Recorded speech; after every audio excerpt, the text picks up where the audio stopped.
preliminary details, so we want you to, all right, everybody's moving in. If you're a sponsor, you remember your seats, you want to come up and fill in the front.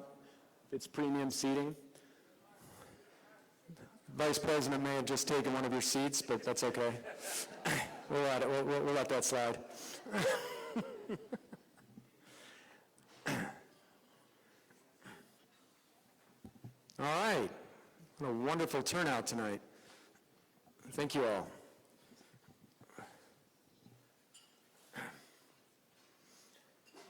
My name is Jeff Nelson. I'm the Executive Director and CEO of the Russell Kirk Center, and on behalf of the Chairman, oh,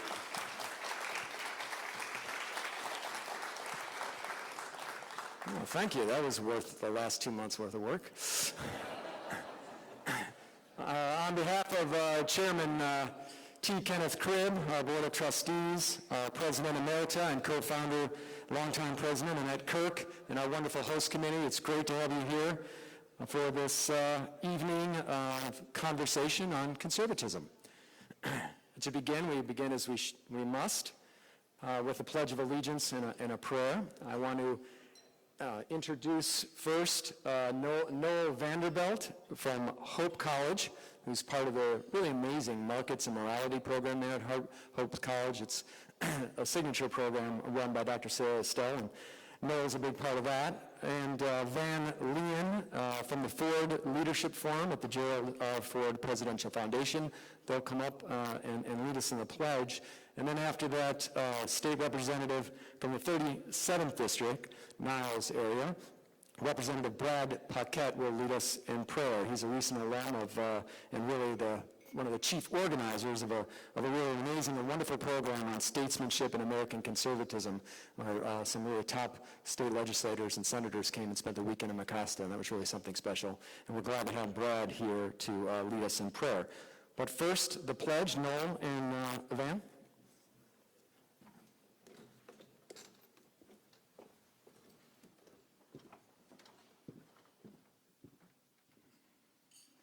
I pledge allegiance to the flag of the United States of America and to the republic for which it stands, one nation, under God, indivisible, with liberty and justice for all.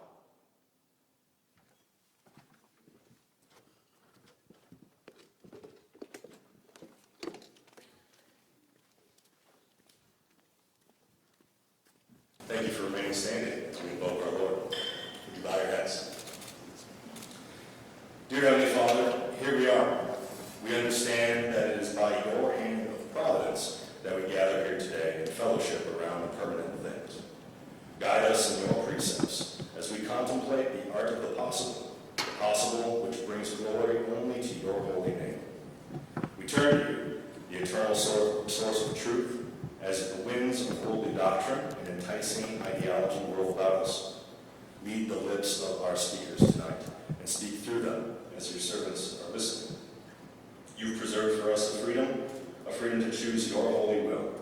It has led us all here as we petition your direction in the preservation of a country that can harbor your blessings for the generations to come. In Jesus' name, amen.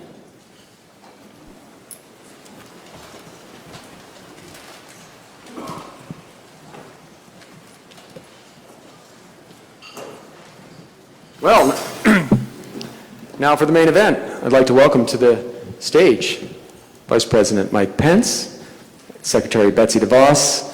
You know their amazing vitae. They are two of the most amazing conservative leaders of our time, principled individuals that have given so much to their country, so much for the cause that we believe in as Christians and conservatives and Republicans and Americans. And we're so grateful to have you with us tonight. And it's going to be fun to talk together. Please.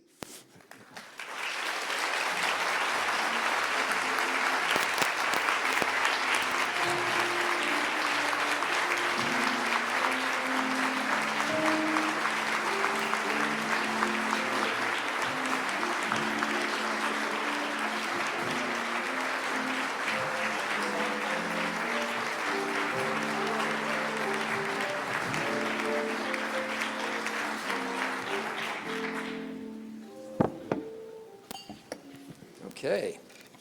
Conversations on Conservatism, Grand Rapids style. Well, welcome. This evening we'll be discussing conservative beliefs and approaches on a series of topics. It's worth mentioning that all of us here tonight who call themselves conservative do so because of Russell Kirk. Before his most famous book, The Conservative Mind, was published in 1953, the elite consensus was that there was only one American tradition, and that was the liberal tradition. Kirk showed there was, in fact, another tradition, every bit as serious and respectable as liberalism. It was a tradition of great statesmen, but also of poets, novelists, critics, and journalists, all of whom articulated a uniquely American set of conservative principles. 2 years after the publication of The Conservative Mind, a young William F. Buckley Jr. came to Mecosta to encourage Russell Kirk to write for his new conservative magazine, National Review. The rest is history. And it is this American conservative tradition, forged in those early years, that we will discuss during the next 30 minutes. And I guess I have the first question, right? Because I'm going to stick with the theme I started, Russell Kirk. Vice President Pence, you have noted on a number of occasions that Russell Kirk has been a significant influence on your thought. You actually hosted him in Indiana. Can you share with our guests that story, and in particular, what did reading Russell Kirk teach you? Well, Jeff, first and foremost, thank you. I want to thank the Russell Kirk Center for Cultural Renewal. America is in need of cultural renewal, and I know that Russell Kirk's wisdom still holds the keys. Well, thank you all for being here. I'm also delighted to be here with the best Secretary of Education America has ever had.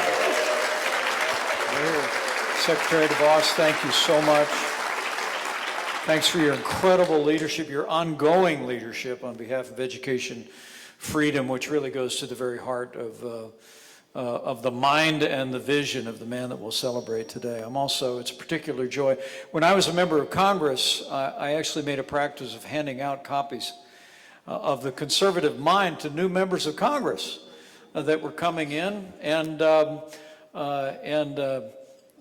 I had one place to call to get all those copies, and I have to tell you, it is a special joy to be with the timeless advocate of Russell Kirk's work, the infatigable Annette Kirk. Thank you so much for all you've done for the cause and the country.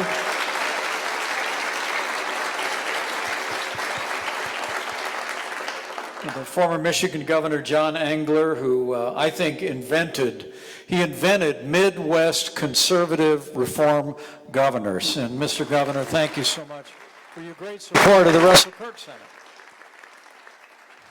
Thank you for the question. It was 1991. I was running a state think tank in Indiana. Okay, after I'd run for Congress and lost twice. But I was about 31 years old, and we invited Russell Kirk in what would be the waning years of his life to come to Indiana and speak, and give a series of speeches. And I'll never forget, Betsy and I are good friends, as you hopefully will sense at the stage tonight. But I was still forming my conservative philosophies. I was a grandson of an Irish immigrant. I was the son of a combat veteran, a precocious first-generation Irish American. I was raised in a kind of common sense conservative home, but we really didn't think about political philosophy very much around our dinner table, to be quite honest with you. It was faith and family and freedom and patriotism. So I was still learning about the conservative movement and political philosophy when Dr. Kirk came to Indiana. And I remember we were sitting over breakfast at the Holiday Inn just off Highway 46. And there I was, this young, kind of new conservative, looking at Russell Kirk. And literally over eggs and breakfast, Annette, I looked at him and I said, "So how would you describe yourself?" I said, "Are you like Are you like a conservative? Are you like a libertarian, neoconservative? How would you describe your philosophy? And he smiled the way old men sometimes smile at young men. And he said to me, I'm a conservative. And of course, I doubled down on it. I said, so what do you mean by that? I mean, I said, could you explain that to me? And he reached over and he touched my hand at the breakfast table and said, I just wrote a whole book about it, Mike. I'm going to send you a copy. And The Politics of Prudence, signed by Russell Kirk, was in my mailbox 1 week later.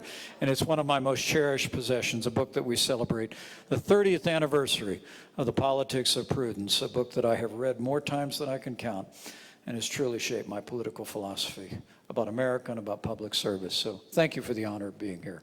It's a real joy. It's a privilege. And maybe this is something, Betsy, you could share your thoughts with Mike. Following on the politics of prudence question, as you know, Kirk begins the politics of prudence by stating that conservatism fundamentally is a disposition of character as opposed to a closed way of thinking, an ideology that claims to have found the final answers to the search for truth. That leads to political fanaticism. How have his warnings against the temptation to turn conservatism into an ideology fared over time? Well, I think they've been under great pressure in recent years as we've seen our country cleave further and further apart, and each side of the political spectrum taking more and more, I think, hard and fast positions around issues that for most people are matters of preference or matters of personal freedom or however you want to characterize them, versus matters of hard ideology, being conservative or liberal. And we know that our country is in very grave shape today. And so I really appreciate being here with Vice President Pence, who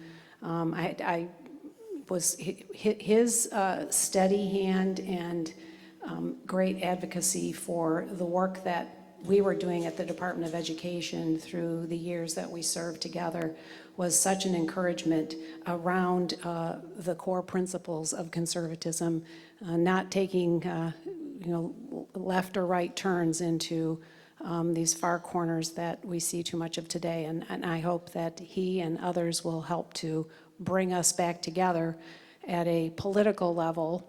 But at its core, this is an issue that goes far deeper than the politics and elected officials of the day. Yeah. Do you have any thoughts on the question of the connection between sort of political fanaticism, ideology, and the sort of deeper dispositional sense of conservatism? Well, I think that I've quoted it thousands of times that Russell Kirk talked about prudence being the primary characteristic in public life. And by that, I also think it means civility. I think democracy depends on heavy doses of civility. I think you can stand firmly on principle and still show respect. And I believe America needs to get back to that kind of politics. But also, one of my favorite statements of Russell Kirk was politics is the art of the possible. Mm-hmm. And that at a time when I think, as Betsy just said, I think our country's in a lot of trouble. I think the Biden administration's policies have weakened America at home and abroad. And if there was ever a time when we ought to be turning back to a politics that's grounded in the permanent things that Russell Kirk spoke about, it's now. Because I'll always believe, and reading Kirk is one of the things that was refreshing about his writings to me, was he's maybe where I became most convinced that there will always be more that unites us in this country than divides us. I mean, our politics is more divided than ever before, but I'm not convinced the American people are as divided as our politics. When you think about across the spectrum, the importance of those permanent things, of faith and family, and voluntary organizations in our communities, and the way that neighbors come alongside neighbors in difficult times. I really do think at its very core, Russell Kirk's vision, the conservative vision, is an optimistic vision for America that believes in the American people. And that's the kind of leadership I believe we need again. But, well said. That leads to the question of defining conservatism. You mentioned your lunch and asking what variety of conservative Dr. Kirk was, which tendency he leaned toward.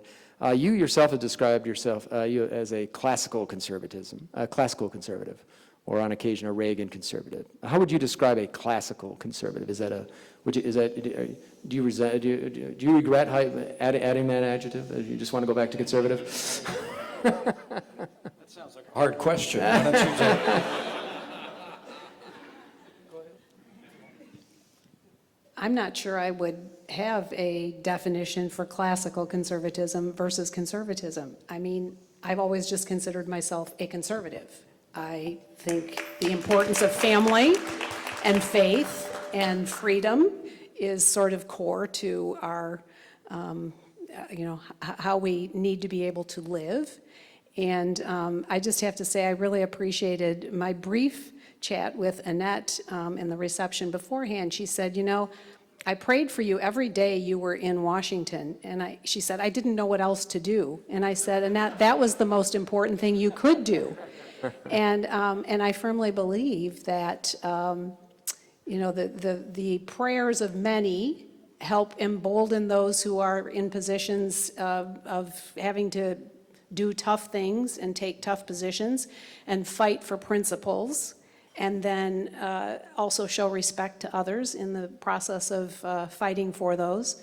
But it's not real complicated, I don't think. I think at its core, conservatism, all of us in this room know what that means and what it means to us personally.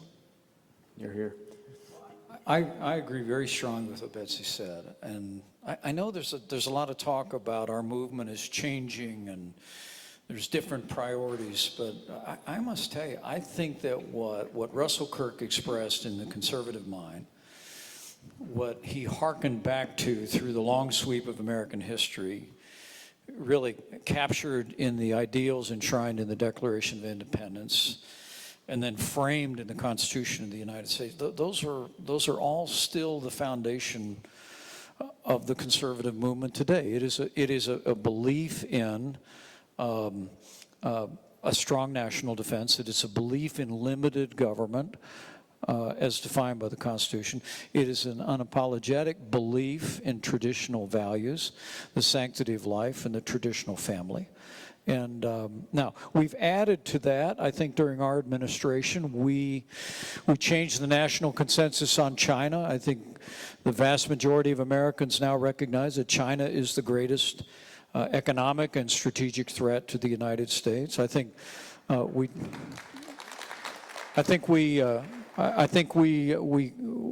conveyed a truth that border security is national security, and we introduced the notion that trade can be free, but it also has to be fair to American workers.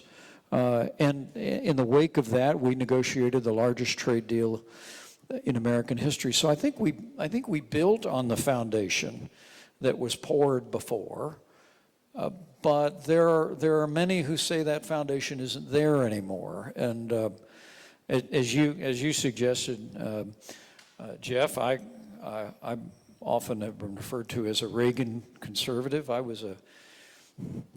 Truth be told, I was a Democrat until Ronald Reagan made it to the White House. I was the Youth Democrat Party coordinator in Bartholomew County, Indiana in 1975. I was kind of a community organizer.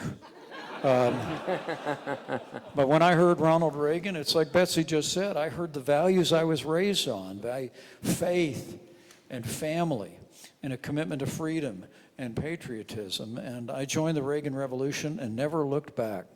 But I believe that what Russell Kirk articulated and kind of rebirthed in the minds of the American people in the 1950s, that Barry Goldwater then carried when he was our standard bearer, Ronald Reagan carried, and Republicans have carried ever since, all the way through the Trump administration. I believe that foundation is still there, and I believe that conservative agenda still holds the keys to bring our nation all the way back, and then some.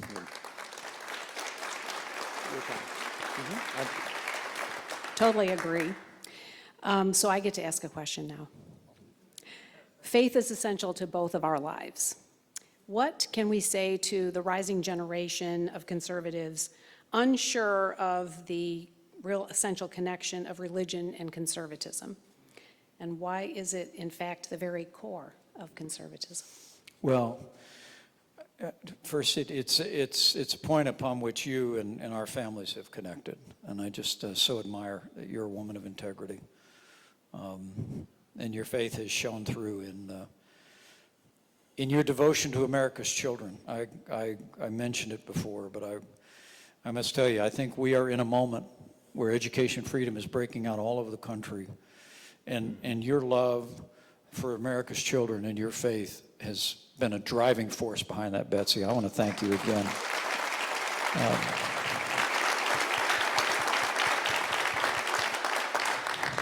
But for me, I would say to any young person that wants to say, well, we need to move past talking about issues, values issues that maybe emanate out of a great and rich tradition of faith in America, is that the truth is, with some distinguished faith leaders in the room tonight, the freedom of religion was our first freedom in America.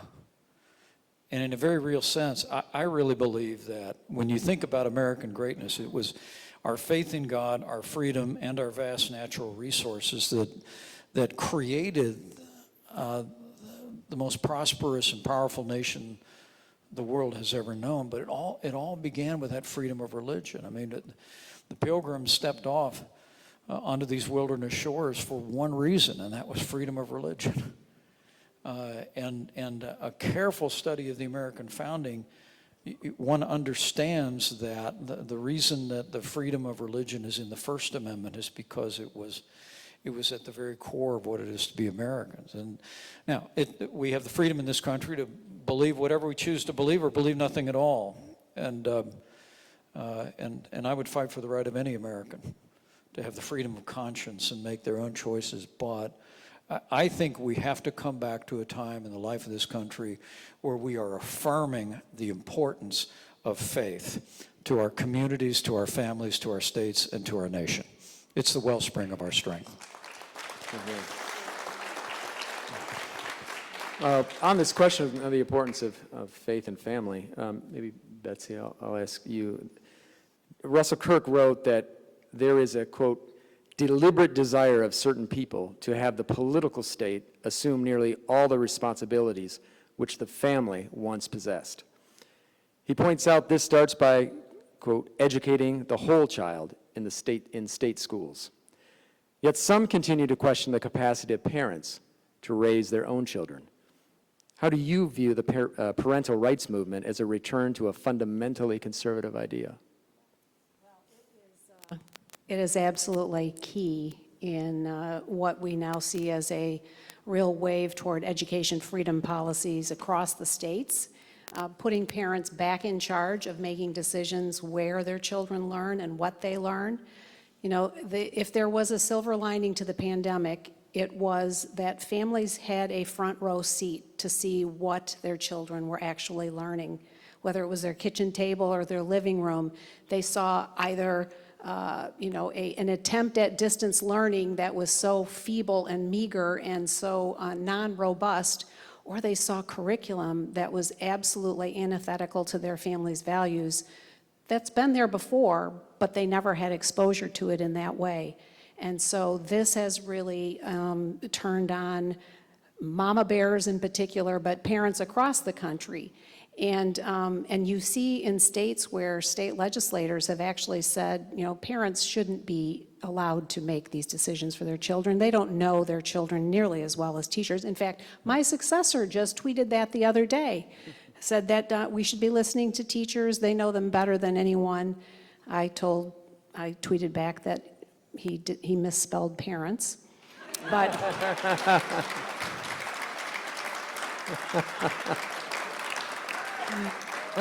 But Russell Kirk wrote about this, 65 years ago, he was writing about this very issue, and we've seen how many ways kids have been indoctrinated and how the system has really usurped parental rights and responsibilities. And so this momentum that has built because of the revealings of COVID is, I hope and I believe it's unstoppable, and that's the absolute right thing for every family today, but also for our future. Think about the generation that is trying to navigate young adulthood today, having come through a system that has not taught them how to think, how to debate ideas, how to be comfortable with someone else's opinion, even though you might not agree with it yourself. And so I'm very excited to see what has transpired in the last couple of years. We're here. Vice President Pence, listening to Betsy, it just made me wonder, if you were president, what kind of education secretary would you look for?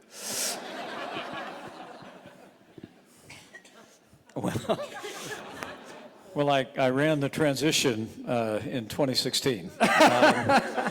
So you know the one I was looking for. And we found her. And if you haven't read my book, go read about the story.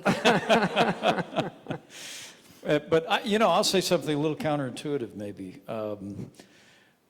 Look, like John Engler in the back, I've been a vice president, but I've been a governor, and I'm someone that believes in the 10th Amendment. I believe that the powers not specifically enumerated and delegated to the federal government are reserved to the states and the American people. And I'd like to see us shut down the federal Department of Education and send those resources back where states can innovate and expand educational freedom for all of our kids.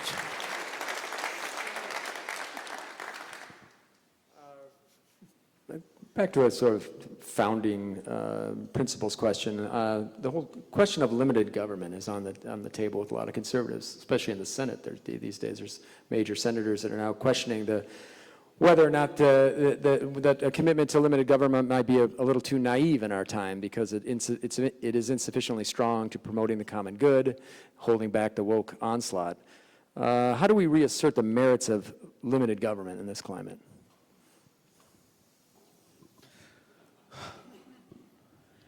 Well, first and foremost, I really do believe that free enterprise and the free market has created the greatest standard of living in the history of the world. And ensuring and preserving limited government is an essential element to preserving the free market. That being said, I think the advent in recent years of what came to be known as ESG rules in investing was a pernicious effort to literally circumvent the political process and bring liberal environmental, social, and governance standards into investment decisions in some of the major investment firms in New York City, firms that literally control trillions of dollars of Americans' pensions and investment dollars. And in many cases, this was using corporate decision-making to advance a liberal social agenda that they couldn't advance in the political realm. And so I've been an advocate over the last 2 years of taking a strong stand. I mean, investment should follow the highest rate of return under the law as a function of fairness to Americans and to all those shareholders of these corporations, and nothing further. And we need to drive ESG out of investment decisions in America. Let's have these debates in the political realm. Let's have these debates in our state legislatures. Let's have them in the Congress and in national campaigns. But this business of advancing a liberal agenda through boardrooms, through tying investment, in fact, tying access to financing to a liberal agenda known as ESG is just antithetical to the American experience. Lastly, I would say that the most powerful force in America is the American people. And I have to tell you, I couldn't be more enthusiastic at the way the American people have begun to stand up unapologetically for traditional values. Just call Budweiser and ask them how Bud Light is doing. The American people are letting their voice be heard.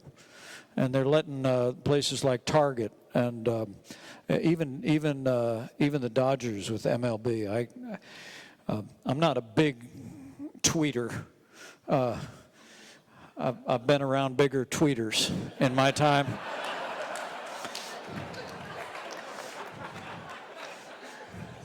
But I have to tell you, I had to tweet today because you have a situation where the Dodgers, I mean, they were acknowledging that it's Pride Month, and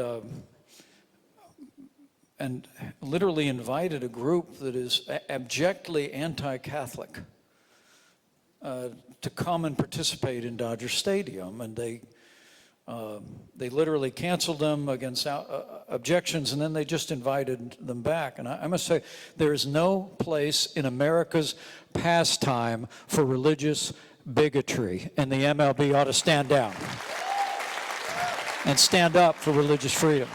But that's an example, I think, it's an example, I think, of the power of the marketplace. I'm not a supporter of using the coercive power of the state to punish corporations that don't hold to my political views. I'm not a fan of that, and I can't support it. But pushing back on ESG and unleashing the strength and force of the American people in the American marketplace will set this nation right. Totally agree with everything you said, and would just add that after having had the experience of running a large federal agency, the size and scale of the federal government is just way overgrown, and conservatives have to resist the idea that when we are in office or in power, that we turn around and double down on mandating things from the federal level that are inappropriate and are overreach and overstep. We've had a tendency to do that in some areas. I will say unequivocally, we did not do that at the Department of Education. There was nothing we did that was beyond anything specifically required by Congress through law, and we were very careful about that. And in fact, I think I was the only agency that left with 20% fewer people on staff by design. But this notion that these administrative agencies take law passed by Congress and then extend it into areas way, way, way beyond the scope and scale of the law, it happens all the time when liberals are in power. We have to resist the notion when conservatives are in power, and we need to fight back and actually address this notion of federalism and the respect for states and what they can be as the laboratories of democracy.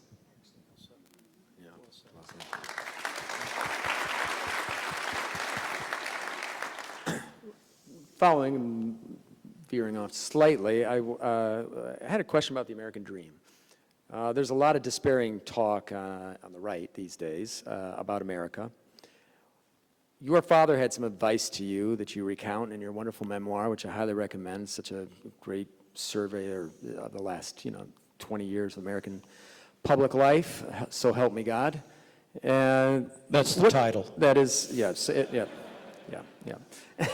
And so help me God, it is a great survey of the last 20 years of political life. In there, you say that your father gave you great advice about climbing your own mountain. When it comes to the American dream, Vice President Pence, can we still climb our own mountain?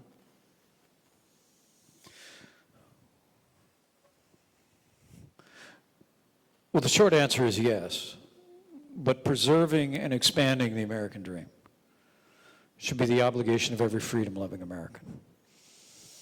There are some, we're on the campus of an extraordinary American family that's lived that dream. There are other storied Michigan families that have started with literally nothing, represented in this room, that built extraordinary opportunities for millions of people around the world. I mean, I would say to you, the American dream is live and well, but we have to recommit ourselves to the principles of limited government and freedom to ensure the American dream survives for future generations. And I'm committed in my heart of hearts to be a part of it because my family's lived the American dream.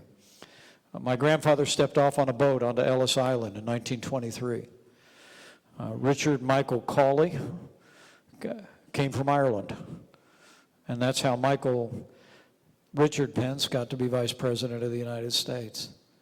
My grandfather drove a bus for 40 years in Chicago, the proudest man I ever knew. He raised this precocious redhead who's 91 years young today.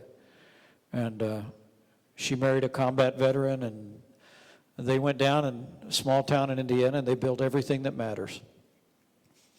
A family, a business, and a good name. And but my father said to us, as I recounted in my book, that for each and every one of us, it was never going to be us joining into what they had done in their lives. It was about climb your own mountain.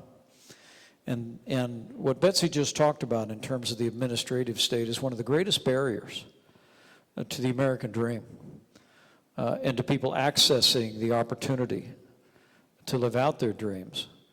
Than maybe anything else. We passed the largest tax cuts and tax reform in American history, but I think the fact that we cut more federal red tape than any administration in history had a bigger impact on American prosperity and preserving the American dream.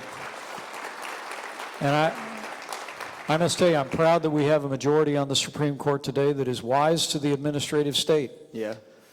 Justice Neil Gorsuch is one of the great scholars about reconsidering what's called the Chevron decision and reconsidering the overreach that Betsy just described so well of the administrative state. So while I believe the American dream is alive and well today, and anyone here, particularly young people that have a dream in your heart and want to step out, don't hesitate to do it. And you'll find how many people want to come alongside and help you live that dream. But I must tell you, to ensure that that dream remains vital, we have to hew to our roots of conservatism in this country, because the larger the state grows, the smaller the American dream will grow. But I want a boundless American dream for future generations, and I'll always fight for it, I promise you. That's great. Well, we're coming down to the home stretch here. This part of the program, maybe a couple more questions, quick ones, we'll make them. This is a little bit of a lightning round. Yeah. And this will be lightning for both of you. Well, thunder and lightning. Both of you are Midwesterners, right? So this is a question on sort of a Midwest question. Russell Kirk wrote as a Midwesterner. We have a local president, President Ford, who governed as a Midwesterner. John Engler, our state, governed as a Midwesterner. You have Vice President Pence. What are some of the Midwestern values that you both think are especially relevant for our time and that you cherish the most? I'll take that one first. I would say everybody always talks about West Michigan nice. And I think West Michiganders generally are known as wanting to be very nice people. They want to be liked. And that's great. It's great to be nice, but you also have to be tough at the right time, and you can be tough and nice all together. I remember many a dinner table conversation about policy and politics. Contrary to your family, we had a lot of those discussions. And I started to learn about the combination of being both tough and nice, and I think those are values that can be well utilized well beyond West Michigan.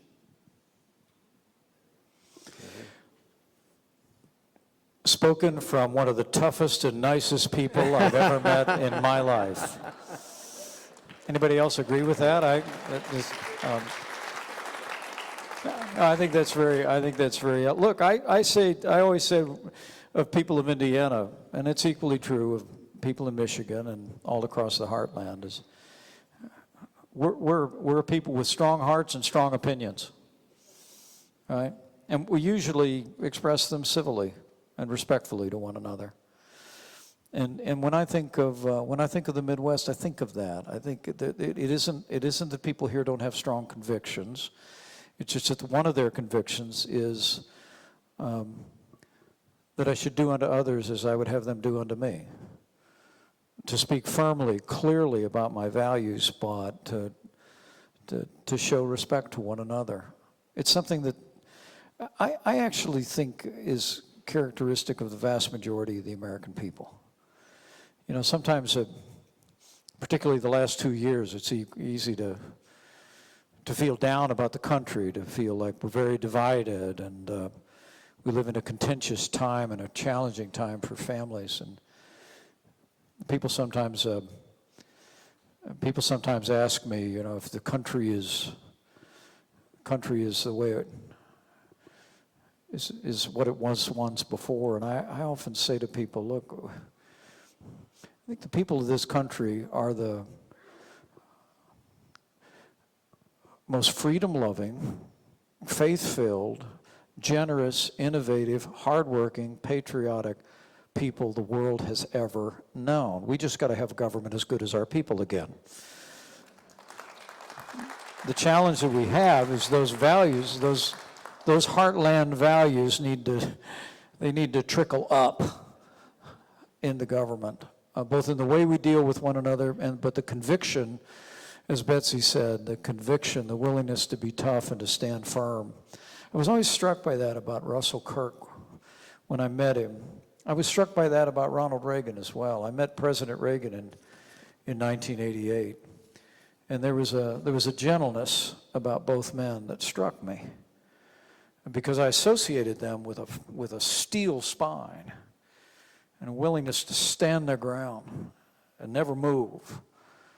But when I encountered both of them personally, one in the White House and one in Indiana when he visited us, I found a gentleness, and I think there's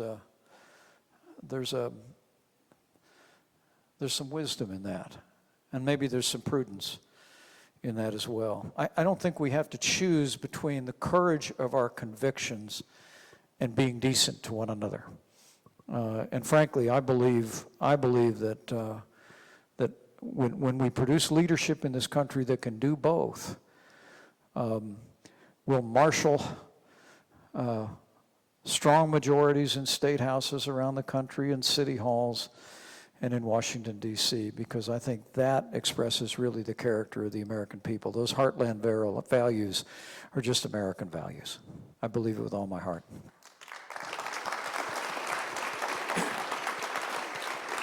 Well, there's just so much wisdom in what you just offered us. Thank you for your time, your wise and wonderful words, your prudential statesmanship. When I look at the title, The Politics of Prudence, and I looked on the landscape the last 10, 20 years, Mike Pence's name is right up in lights as somebody who embodies everything Dr. Kirk talks about as in the politics of prudence. You are, somebody who embodies it, and what you walk that walk at the highest level in America, and we're just so grateful for you, and we're grateful that you spent this time together, and Betsy's so wonderful to sit next to you and talk together with Vice President Pence, and now I'm going to let you both go on with your evening, and hopefully stay. We got a little bit left from a Kirk Center point of view here, a little video and an announcement from the Kirk Center, but I know the two of you have places to go. So we thank you for the time you have shared with us.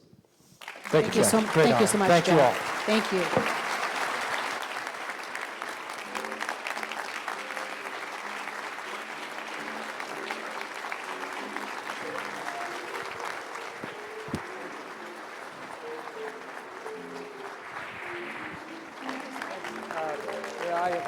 I have to go over here. Thank you, man.